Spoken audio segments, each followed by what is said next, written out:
जी तो दोस्तों, कैसे हैं आप सब? उम्मीद है खैरियत से होंगे। तो आज हमारा जो है लेक्चर नंबर है 3CS21 का, इंट्रोडक्शन टू प्रोग्रामिंग का। तो आज से एक्साइटिंग जो है सीरीज़ वो स्टार्ट हो रही, क्योंकि यहाँ से आगे हम प्रोग्रामिंग करेंगे, जिस मकसद के लिए मैंने ये short video lecture series start की थी। तो उम्मीद है आप भी साथ साथ मेरे एंजॉय करेंगे। तो फटाफट से हम चलते हैं, पहले हैंड आउट्स पे वो देख लेते हैं, उसके बाद हम प्रोग्रामिंग को देखते हैं कि उन्होंने क्या किया। उससे पहले अगर आप चैनल सब्सक्राइब नहीं किया तो कर दी वो कर दें, ठीक है। तो पहले यहाँ पे लेक्चर नंबर 3, उसके नीचे आप देखें जो चीज़ मैं आपको आज बताऊंगा वो है डेटल एंड डेटल, ठीक है। C++ हाउ टू प्रोग्राम, ये जो प्रोग्राम है ना, बुक हाउ टू प्रोग्राम। तो एक्चुअली में ये जो आपका कोर्स है ऑलमोस्ट सारा का सारा उसी बुक से लिया गया। अगर आप वो बुक अफोर्ड कर सकते हैं तो उसको मैं आपको रेफ़र करूँगा कि वो आप लाजमी पढ़ें, ठीक है। तो आज के जो है इस लेक्चर के अंदर हम जो चीज़ें डिस्कस करने वाले हैं, एक तो वेरिएबल्स हम देखेंगे, मतलब पहले ऊपर हम पहला प्रोग्राम सीखा तो देखेंगे। एक्चुअली यहाँ से लिखा हुआ है, तो जो ये प्रोग्राम कर रहे होते हैं ये C++ का ही होता है, तो वही हम देखेंगे। उसके बाद वेरिएबल्स को डिस्कस करेंगे, फिर डेटा टाइप्स को देखेंगे, अरिथमेटिक ऑपरेटर्स हम देखेंगे, और प्रेसिडेंस ऑफ ऑपरेशन जो होते हैं वो देखेंगे, ठीक है। तो कुछ टिप्स भी होंगे एंड पे, हम जो इन्होंने दिए वही हम भी देंगे और अपने पास से भी कुछ कहेंगे। तो लेट्स स्टार्ट आवर फर्स्ट और थर्ड लेक्चर एक्चुअली में। तो पहला प्रोग्राम यहाँ पर लिखा सीख फास्ट प्रोग्राम। तो मैंने साथ डेव C++ का कंपाइलर जो है ओपन किया हुआ है, और हम पहला प्रोग्राम यहाँ से देखते हैं। ये है पहला प्रोग्राम दिखा हुआ, ठीक है। तो आपने किस तरह से प्रोग्राम करना, फाइल पे जाएं, यहाँ से न्यू पे क्लिक करें, और या आप कंट्रोल एन कर देंगे तो आप यहाँ पे आ जाएंगे, ठीक है। तो पहले तो आपने एक दफ़ा हैंड आउट्स से नज़र हटा लेनी है, क्योंकि वो ओल्ड हैंड आउट्स हैं, तो चीज़ें वहाँ पे ऑलरेडी डिस्कस की गई हैं जो अभी काम नहीं करेंगे। तो जो मैं करवा रहा हूँ आप वो देखें, वो उसी पे ध्यान दें। तो पहले आपने ये वाला साइन लगा लेना है। इसे मैं थोड़ा सा जूम करने की कोशिश करता हूँ, डेट्स इट। तो गुड हो गया। इसे हम वैसे तो नंबर साइन या मुख्तलिफ नाम होंगे, लेकिन कोडिंग में इसे कहते हैं, क्या कहते हैं, इसे क्या कहते हैं, वैसे हम हैश भी कहते हैं, लेकिन हम इसे शार्प कहेंगे, ठीक है। शार्प कहेंगे या हैश कह रहे हैं या कुछ भी कह रहे हैं, कोई बात नहीं। उसके बाद हम लिखते हैं इंक्लूड, ठीक हो गया। फिर आपने क्या करना है, एंगल ब्रैकेट्स लगा लेनी है। फिर आपने क्या लिखना, आयो स्ट्रीम, ठीक है, आयो स्ट्रीम, डेट्स इट। अभी हम वहाँ पे आते हैं वापस। अभी इसको देखते हैं, पहले हैंडआउट्स में देखते हैं। तो ये वाली लाइन मैंने लिखी है, यहाँ पे देखें हैश या शार्प इंक्लूड आयो स्ट्रीम तो लिखा हुआ है, लेकिन .h भी लिखा हुआ है साथ। तो मैंने यहाँ पे .h नहीं लिखा, क्योंकि अब चीज़ें अपडेट हो गई, अभी हमें .h लिखने की ज़रूरत नहीं है। उसके बाद जो है यहाँ पे देखें, यहाँ पे वही चीज़ लिखी हुई है, लेकिन फिर भी मैंने .h नहीं लिखा, तो आपको वो चीज़ लिखने की ज़रूरत नहीं है। अभी एक जो लाइन है यहाँ पर मैं देखता हूँ कि इन्होंने डायरेक्ट मेन लिखा हुआ है, तो हमें मेन से पहले भी कुछ लिखना पड़ेगा, अदरवाइज़ हमारा कोड जो है रन नहीं होगा। वो क्या लिखना हमने है, यूजिंग नेम स्पेस std, ठीक हो गया, गुड हो गया। तो इसके बाद हमने लिखना है मेन। अभी आई थिंक इसमें भी एरर आएगी, क्योंकि ओल्ड चीज़ें हैं, तो मैं इसको ठीक कर लूँगा, लेकिन पहले तो हमने मेन फंक्शन ओपन कर लिया है। अब ये लाइन हमने लिखी है, मेन की लाइन लिखी है, उसके अंदर यहाँ से लिखा हुआ है सी आउट। इसे मैं कॉपी करना चाह रहा हूँ ताकि हम यही लाइन जो है सेम एज इट इज़ वहाँ पे पेस्ट कर सकें, और फिर हम इसको एक्सप्लेन करते हैं। एक्चुअली में इस लेक्चर के अंदर उन्होंने भी यही चीज़ एक्सप्लेन की है। तो एक दफ़ा यहाँ पे आ जाए मेन, और थोड़ा सा इसे हम ऐसे कर लेते हैं। अब हमने इसे रन करना है। रन करने से पहले हमें सेव करना पड़ेगा, कंट्रोल एस करेंगे, और सेव करते वक्त वो पूछेंगे फ़ाइल का नाम क्या है, तो हम कह देते हैं माई कोड, ठीक है। कोई एक्सटेंशन नहीं देंगे, तो नीचे देखेंगे तो C++ की एक्सटेंशन में जाएगा, ठीक है। डेस्कटॉप पे हम सेव करते हैं ताकि इजीली वहाँ से मिल सके, एंड सेव कर दे। सेव करने के बाद हम इसे क्या करेंगे, यहाँ ऊपर आइकन्स में आ जाएं तो देखें इस आइकन पे कहते हैं कंपाइल करें इसे। जो हमने कंपाइलर पढ़ा था ना पीछे वाले आई थिंक लेक्चर में, कि कंपाइलर का क्या काम है, वो इसमें उसे कंपाइल करता है, उसे मशीन लैंग्वेज कंप्यूटर की ज़बान कन्वर्ट करता है, और कोई एरर होता है हमें दिखा देता है। इसने क्या किया है, हमें सबसे पहले तो एक एरर दिखा दे, वो कहते हैं आयो स्ट्रीम जो है वो है ही नहीं, क्योंकि हमने इसके स्पेल जो है वो गलत लिख दिए। आयो स्ट्रीम STREAM। चलें एक दफ़ा फिर कंपाइल करते हैं। अभी वो एरर तो हमने सॉल्व कर लिया है, अभी यहाँ पे एरर आ गई। अभी ये क्या कह रहे हैं, से आउट एरर। पहले हम देख लें, एरर से निपटना आपको आना चाहिए, मैं पहले बता रहा हूँ, ठीक है। वेलकम वाज, अच्छा जी। अभी यहाँ पे इसे हम थोड़ा सा ऐसा करते हैं, यहाँ पे जो ये चीज़ है ना ये नहीं आनी चाहिए। यहाँ पे हमने लिखना है डबल कोटेशन मार्क्स, तो ये वाले डबल कोटेशन मार्क्स, एक तो वो वाली हमारी एरर है, ठीक है। इसे हम सॉल्व कर लेते हैं। मैं आपको फिर से कह रहा हूँ कि आपको जो है ना मैं कंपाइल करते हुए हमें एरर का पता चल जाता है। अभी देखें 0 एरर है, 0 वार्निंग है, ठीक है। अभी हमने कंपाइल कर लिया। इसके बाद हम इसे रन करते हैं। मैं शॉर्टकट यूज़ कर रहा हूँ F10। तो देखिए वेलकम टू वर्चुअल यूनिवर्सिटी। अभी इसी प्रोग्राम को हम आगे जाके एक्सप्लेन भी करने वाले हैं। यहाँ पे आ जाते हैं हैंडआउट्स में। सबसे पहले तो पहली लाइन पे आप देखें जो वो कह रहे हैं, लिखा हुआ यहाँ पे क्या लिखा हुआ जो रेड हो गया अभी, शॉप इंक्लूड आयो स्ट्रीम। यहाँ पे दो चीज़ें शामिल हैं। एक तो हमारा ये शॉर्ट के बाद जो इंक्लूड वर्ड लिखा हुआ है ये, उसके बाद जो है आयो स्ट्रीम वो वाला वर्ड शामिल है, ठीक है। तो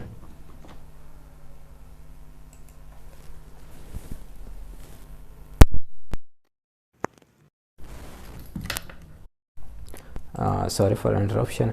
तो वापस आ जाते हैं हम अपने कोड पे। एक दफ़ा हमने कोड हम देख लिया, रन करके देख लिया। अभी वहाँ पे एक्सप्लेन करने का की बात ये है कि हमने देखना इंक्लूड का मतलब क्या है। तो हैंडआउट्स पे हम वापस आ जाते हैं ताकि हम वही चीज़ देखें। तो कहते हैं जो शार्प इंक्लूड है ना, ये एक्चुअली में कुछ भी नहीं, ये क्या है, सिर्फ प्री प्रोसेसर डायरेक्टिव है। प्री प्रोसेसर डायरेक्टिव जो होता है ये पार्ट ऑफ प्रोग्राम तो नहीं होता।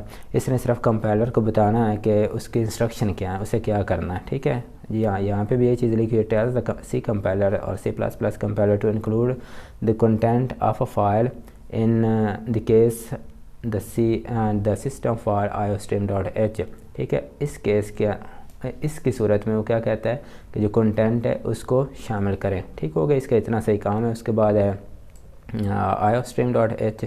iostream एक्चुअली मैं आपको यहाँ पे कोड पे वापस आ जाता हूँ। तो ये जो हमने ऊपर शामिल किया ना iostream.h, इससे आप सिंपल समझ लें कि ये एक लाइब्रेरी है, हमने इसको ऐड कर दिया। इस लाइब्रेरी के हम फंक्शन को नीचे जाके यूज़ करने वाले, डेट्स इट, ठीक है। आई का मतलब इनपुट, ओ का मतलब आउटपुट, स्ट्रीम यहाँ पे कोई मतलब नहीं रखता। आप फ़िलहाल के लिए यही समझें, ठीक है। यहाँ पे भी यही चीज़ है, this is the name of library definition file for all input output streams. Your program will almost certainly want to send stuff to the screen and read things from the keyboard। यही चीज़ stream का मतलब जो हम चीज़ keyboard से input करने वाले उसी को समझने वाला है। यहाँ .h लिखा हुआ है लेकिन हमने .h नहीं लिखा था। .h का मतलब हेडर होता है जो अभी काम नहीं करता। अगर आप सेम प्रोग्राम लिखेंगे तो एरर आ जाएगी, ठीक है। उसके बाद मेन है। अब मेन क्या है, मेन एक जो है चूँकि अभी आप शुरुआत है प्रोग्रामिंग के, आपको मेथड्स वगैरह का नहीं पता, तो मेन को जो हम चीज़ लिखेंगे वही समझते जाएं। ये एक्चुअली में एक मेथड होता है। जो चीज़ हम इसके बॉडी में लिखते हैं, बॉडी में वर्ड यूज़ किया वो भी आपको अभी समझ नहीं आएगी। ये जो करली ब्रेसेस हैं इनके अंदर जो चीज़ लिखी जाती है ये होती है बॉडी, ये है मेन की बॉडी। तो इसके अंदर जो भी चीज़ लिखी जाएगी वो सिर्फ हमें नज़र आएगी आउटपुट में, अदरवाइज़ और कोई चीज़ नज़र नहीं आएगी। फ़िलहाल आप इसे ऐसे समझ लेते हैं। यहाँ से एक दफ़ा रीड कर देता हूँ। मेन में the name main is special in that the main is actually the one which is run when your program is used। ठीक हो गया। यानी ये यहाँ से आपको हम क्या समझा सकते हैं, जस्ट आप ये समझ लें कि मेन जो एक मेथड है, ख़ास मेथड है। जो चीज़ हम आउटपुट देखना चाह रहे हैं, करना चाह रहे हैं स्क्रीन पे, वो हमें मेन के अंदर लिखना पड़ेगी, ठीक है। अभी यहाँ पे कुछ ब्रैकेट्स वगैरह का यूज़ किया गया है और ये चीज़ें सारी चीज़ें आपको समझ आ जाएंगी आगे जब आप जैसे जैसे प्रोग्रामिंग करेंगे हम, ठीक है। फिर हमारे पास सी आउट है। सी आउट का मैं आपको एक वर्ड के अंदर एक्सप्लेन कर देता हूँ। सी आउट का मुराद ये है, सी आउट से मुराद ये है कि जब हमने कोई चीज़ आउटपुट करनी है ना, कोई चीज़ डिस्प्ले करानी है या कोई चीज़ किसी एड्रेस से लेनी, तो उस वक्त हम सी आउट का फंक्शन यूज़ कर रहे होते हैं या सी आउट यूज़ कर रहे होते हैं, ठीक हो गया। सेम इसके उल्ट भी है। जब हमने यूज़र से कोई चीज़ लेनी होती है, कोई चीज़ इनपुट करवानी होती है, यानी जब हमने कोई चीज़ आउटपुट देखनी तो सी आउट यूज़ करते हैं। जब हमने इनपुट करना है तो हम सी एन यूज़ करते हैं, वो आगे जाकर हम करेंगे भी, ठीक है। उसके बाद ये दो कोटेशन मार्क्स दिए हुए हैं, ये मैं यहाँ से आपको समझा देता हूँ। ये सी आउट के मैंने बता रहा था जब हमने कोई चीज़ आउटपुट करनी थी।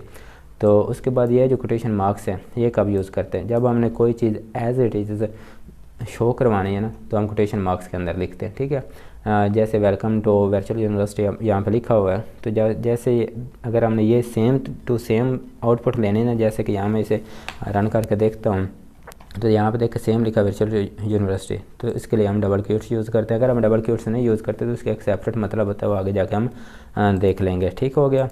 तो इसके बाद ये एक्सप्लेनेशन है और यहाँ पे आगे जो मेन चीज़ है, पहले तो मैं सिंपल प्रोग्राम से पहले जो है ना आपको एक स्लाइड पे ले चलता हूँ। यहाँ पे देख लेते हैं वेरिएबल्स। वेरिएबल्स क्या चीज़ होती है, वेरिएबल्स की पहले हम डेफिनेशन देख लेते हैं। वेरिएबल की डेफिनेशन, वेयर इज़ डेफिनेशन, ये रही। वेरिएबल क्या है, variable name of location in memory, just इतना, ठीक है। यानी वेरिएबल क्या है कि नेम है मेमोरी लोकेशन में। अभी इसको मैं एक्सप्लेन करता हूँ, ठीक है। अगर ऐसे समझे कि हमने ये वाली चीज़ जो है ना ये स्टोर करानी है किसके अंदर, मेमोरी के अंदर। तो अब मेमोरी जो है, मेमोरी का आपको मैं किस तरह से एक्सप्लेन करूँ, हम पेंट पे एक दफ़ा आ जाते हैं। एक्चुअली मैं एक्सप्लेन तो उन्होंने वैसे किया हुआ है, थोड़ा सा लेक्चर लेंथ ही हो जाएगा क्योंकि ये प्रोग्रामिंग का बेसिक लेक्चर है, तो आपको थोड़ा सा इस पर ध्यान देना पड़ेगा। ऐसे समझ लें, कैसे समझें, ऐसे समझ लें कि ये हमारे पास मेमोरी है, ठीक है। हमने इसके अंदर डेटा सेव कराना है, तो अब जो डेटा हमने सेव कराना है ना, तो वो हम सारी मेमोरी के अंदर तो नहीं भेज सकते। हम वेरिएबल बना के जब यूज़ कर रहे होते हैं तो हमने मेमोरी के अंदर एक ख़ास लोकेशन देनी होती है। लेट्स से ये हमने एक लोकेशन दे दी। अब हम चाह रहे हैं कि इसका एक नाम भी हो। अब नाम कैसे, अब हम किसी बंदे से कहते हैं कि वो जाए लाइब्रेरी के अंदर जाए और कोई बुक उठा के लेके आ जाए, तो अब वो लाइब्रेरी के अंदर जाएगा तो वहाँ से कौन सी बुक उठा कर लाएगा, सोचें ज़रा, कोई भी नहीं, क्योंकि हमने उसे बुक का नाम नहीं बताया। सेम इसी तरह हम जब प्रोग्राम लिखते हैं तो हमने उसका एक नाम रखना होता है कि जो हमने मेमोरी के अंदर ये वाला बॉक्स बनाया है इस नाम का, तो वो वाला डेटा उस नाम के बॉक्स में जाए। तो यही एक्चुअली में वो बात कहने की कोशिश कर रहे हैं कि variable is the name of location in the memory. Memory के अंदर जो लोकेशन है उसका नाम ही वेरिएबल कहलाता है। आप सिंपली ऐसा समझ लें कि यहाँ मैं पेंसिल की मदद से थोड़ा सा इसे बोल्ड कर लेता हूँ। इसका नाम हमने रख दिया ए। तो ये क्या है, हमारी क्या है, मेमोरी है। और मेमोरी के अंदर एक लोकेशन बन गई जिसका नाम हमने रख दिया ए। तो इसे हम क्या कहते हैं, ये वेरिएबल, ठीक है। ये सारा जो वेरिएबल, ये नाम नहीं, ये वेरिएबल का नाम है, ठीक है। लाइक आप ऐसे कह सकते हैं ना, यहाँ पे मैंने लिख दिया है इंट और यहाँ मैं कर देता हूँ ए।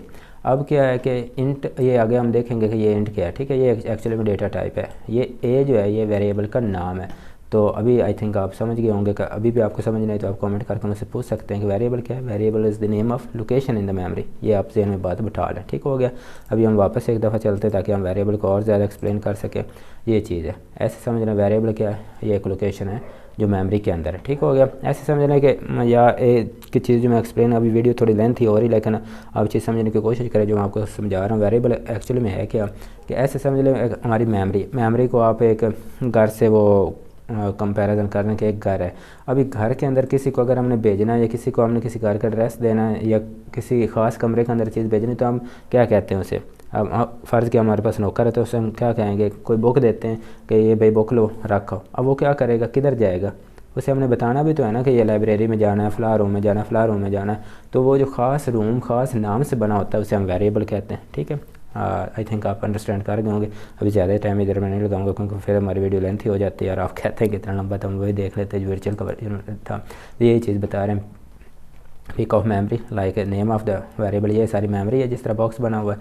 और या ये जो है 25 से या आप 10/3/23 कह लें, तो ये हमारा मेमोरी की लोकेशन है, ठीक है। अब वेरिएबल का जो नाम हमने रखना होता है वो आपने किस तरह रखना है, उसमें आपके करैक्टर होना चाहिए, अंडरस्कोर होना चाहिए, डेट्स इट। इसमें आप नंबर से नाम ना शुरू करें। और वो जो आपके ख़ास करैक्टर होते हैं किसी लैंग्वेज के, उनसे भी आप नाम ना शुरू करें। और जो अंडरस्कोर है इससे भी नाम शुरू ना करें। अगर दरमियान में आ जाए तो वो एक अलग बात है, ठीक है। हाँ, यहाँ पे आप देख लें कि स्मॉल पोस्ट बॉक्स, ये चीज़ें आप वेरिएबल को एक्सप्लेन कर रहे हैं। आई थिंक जितना मैंने कर दिया आपको उसकी समझ आ गई होगी, ठीक है। अब वेरिएबल किस तरह हम डिक्लेयर करते हैं वो हम देखेंगे। अब यहाँ पे एक्स जो है वेरिएबल का नाम है, आगे एक ऑपरेटर यूज़ किया गया, ऑपरेटर भी अभी हम देखने वाले हैं, फिर इसे वैल्यू साइन कर दी, ठीक है। तो यहाँ पे वेरिएबल आ गया। अब इन प्रोग्राम वेरिएबल हैज़, वेरिएबल का क्या एक नाम होता है, उसकी टाइप होती है, उसका साइज़ होता है, उसका वैल्यू होती है, ठीक है। और उसके बाद हम आगे चलते हैं थोड़ा सा, तो यहाँ पे आ जाए, यहाँ ऑपरेटर यूज़ किए गए हैं। अब ऑपरेटर्स क्या होते हैं, यहाँ पे पहला ऑपरेटर यूज़ किया गया, हम हैंड आउट्स में ले जाते हैं, वहाँ थोड़ी ज़्यादा इसकी दी गई होती है एक्सप्लेनेशन, तो इसलिए मैं यहाँ पे लेके आ गया हूँ। और यहाँ पे ऑपरेटर कौन से है, टॉपिक ऑपरेटर्स का यहाँ पे कोई ख़ास है सेपरेट उन्होंने एक्सप्लेन आई थिंक नहीं किया, या मुझे नज़र नहीं आ रहा, तो मैं आपको यहाँ से बता देता हूँ। लाइक आप कह देते हैं ना, इंट ए इज़ इक्वल है 10 के, ठीक है। अभी यहाँ पे क्या है कि इंट क्या है, एक डेटा टाइप है। अब होगा क्या कि ये जो कंपाइलर है जाएगा वापस मेमोरी में जाएगा, वहाँ जो है इंट टाइप का एक बॉक्स बना देगा और जो उसका नाम रख देगा ए। अब फिर क्या होगा कि वो जो बॉक्स है उसके अंदर वैल्यू कितनी रखेगा, 10। ये एक्चुअली में एक वेरिएबल है, उसको यहाँ ही इसकी वैल्यू मिलेगी। और ये जो ये इक्वल साइन है ना, ये एक्चुअली में इक्वल साइन नहीं है।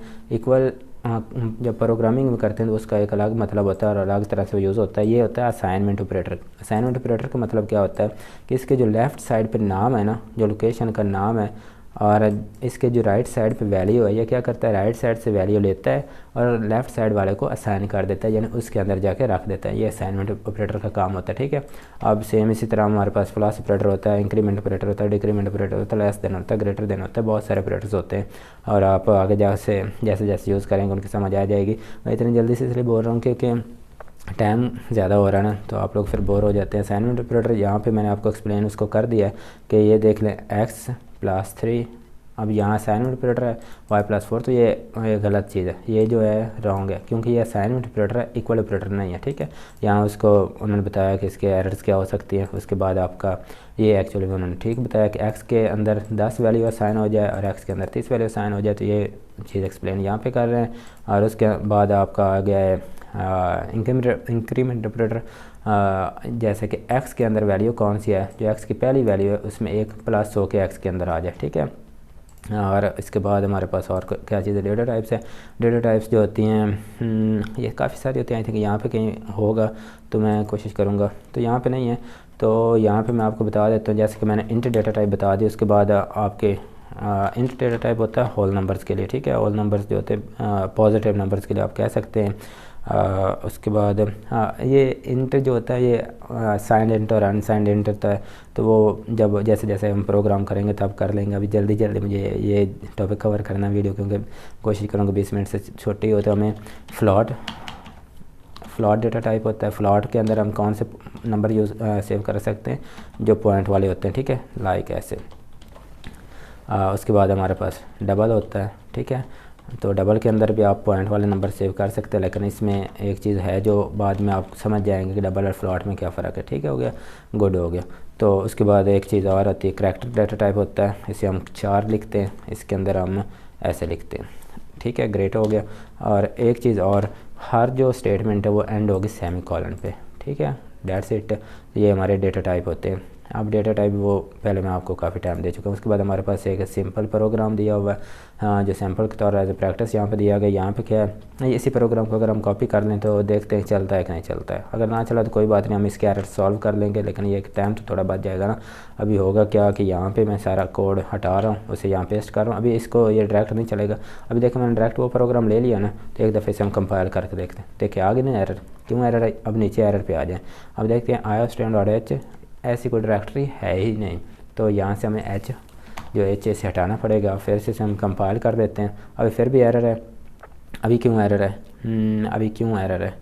अब कहते हैं सी आउट जो है, इसमें क्या चीज़ है, इससे मैं नीचे से हटा लूँ, ऐसे हो गया सॉरी। कहते हैं cout was not declared in the scope. अब सी आउट इस स्कोप के अंदर डिक्लेयर नहीं किया गया है, तो मतलब कोई तो एरर है ना।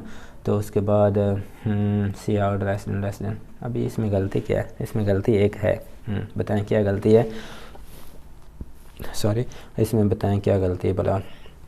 ये तो ऐसे ही आना चाहिए, ठीक है। अभी हम प्रोग्राम को ऊपर से रीड करना शुरू करते हैं, तो देखते हैं कि इसमें क्या। पहले हमने इंट x किया, फिर इंट y किया, इंट z किया। अब इस तरह से भी आप सेपरेटली भी इसको डिक्लेयर कर सकते हैं, लेकिन मेरा तरीका और होता है, हम एक ही जगह कर सकते हैं। फिर x को हमने वैल्यू दी 10, y को दी 20 और z में दोनों कर दिए प्लस। फिर हमने पहले किया सी आउट लेस देन, फिर हमने x को असाइन करना है। अब एक्चुअली में हाँ ये बात है ना जो हम मिस कर रहे थे और उन्होंने नहीं लिखी हुई थी। हम इसको करना है यूजिंग यहाँ पे नेम स्पेस हमने ऐड करना था, जो हमने नेम स्पेस सॉरी SPACE ये चीज़। अभी हम इसको कंपाइल करते हैं तो आई थिंक एरर नहीं आएगी, गुड, दैट्स इट। तो हम इसको रन करके देखते हैं, तो ये हमारा इसका आउटपुट है, ठीक है। आउटपुट में क्या है कि हमने 3 वेरिएबल लिए हैं, इंट टाइप के x y z, 2 को वैल्यू साइन कर दे और तीसरे को कहा कि पहले दोनों को जमा कर दे, ठीक है। पहले में हमने सी आउट से x को शो करवाया है, फिर सी आउट से x की वैल्यू ली। अब इन दोनों में फ़र्क देखें, ये डबल क्यूट्स के अंदर है ना, तो ये चीज़ मैं बता रहा था, जो डबल क्यूट्स के अंदर होगा, कोटेशन मार्क्स के अंदर होगा, वो same as it is print हो जाएगा। लेकिन जो डबल क्यूट्स के बाहर होता है, क्या करता है ये, इसका मतलब है कि हम लोकेशन असाइन कर रहे हैं। जब ये सी आउट वाला प्रोग्राम ये चीज़ लाइन चलेगी तो ये क्या करेगा, मेमोरी के पास जाएगा, मेमोरी के अंदर जाएगा और वहाँ देखेगा कि x वाला जो बॉक्स है यानी वो किस टाइप का है, इंट टाइप का है ना, वहाँ जाएगा और वहाँ से उस वैल्यू को उठाएगा। जो वहाँ पड़ी होगी यानी 10 उसे लेके आ जाएगा, प्रिंट करवाएगा। ठीक है, सेम यही वाई के साथ होगा और सेम यही जो है जेड के साथ भी होगा। ठीक हो गया। अभी हम देखते हैं कि इसके बाद और क्या चीज़ रहेगी हमारी। अच्छा, ये चीज़ जो ये बता रहे हैं ये चीज़ मैं पहले एक्सप्लेन कर चुका हूँ आपको, गुड हो गया। एक चीज़ जो है ना, जो मैं यहाँ आपको बताना चाह रहा था, ये int x and y and G के बजाय हम इसे एक ही लाइन पे कर सकते हैं। कैसे? ये मैं वाई यहाँ से लेता हूँ और कर देता हूँ यहाँ पेस्ट, फिर ये जो है जेड को हम यहाँ से ले लेते हैं। जितना हम जल्दी वीडियो ख़त्म करने की कोशिश कर रहे होते हैं उतने ही ये हो रहे थे, लेकिन कोई बात नहीं, अगर आपको यहाँ से कुछ समझ आ रही है तो अच्छी बात है ना, तो ग्रेट हो गया। तो ये चीज़ वो एक्सप्लेन कर रहे थे कि आप इस तरह एक ही लाइन के अंदर उन्हें कर सकते हैं। उसके बाद डेटा टाइप्स है, डेटा टाइप्स मैंने आपको बताई हैं। और थोड़ी सी यहाँ पे इजाफी आ गई, इंट डेटा टाइप, शॉर्ट है, लॉन्ग है, फ्लॉट है, डबल है, चार है। ठीक है, और हमारे पास ऑपरेटर अरिथमेटिक है, आपको पता है, प्लस माइनस है, मल्टीप्लाई का है और डिवीजन का है हमारे पास, और मॉडुलस है। मॉडुलस क्या होता है ये हम आगे एक्सप्लेन करेंगे। ठीक है, अभी टाइम थोड़ा है, जल्दी भागे जल्दी हम देख लें अरिथमेटिक के ऑपरेटर किस तरह हम यूज़ कर रहे हैं, वो आप यहाँ पे देख रहे हैं। फिर आप रिमाइंडर, हाँ ये चीज़ जो है ना मॉडुलस ऑपरेटर, ये रिमाइंडर के लिए होता है। इसे रिमाइंडर ऑपरेटर भी वैसे कह रहे होते हैं। यहाँ पे एक सिंपल दी गई, वो कहते हैं कि आप खुद करके देखें कि इनका क्या जवाब आता है। ठीक है, और डेट्स इट। तो आज के लेक्चर में इतना ही। कोई उम्मीद है कि आपको इस चीज़ की समझ आ गई होगी। अगर नहीं समझ आई किसी भी बात की तो आप मुझे कमेंट लाजमी करिएगा कि भाई आपने ये चीज़ एक्सप्लेन तो की है, तो उसके हमें समझ नहीं, या मैंने कुछ चीज़ें गलत एक्सप्लेन कर दिए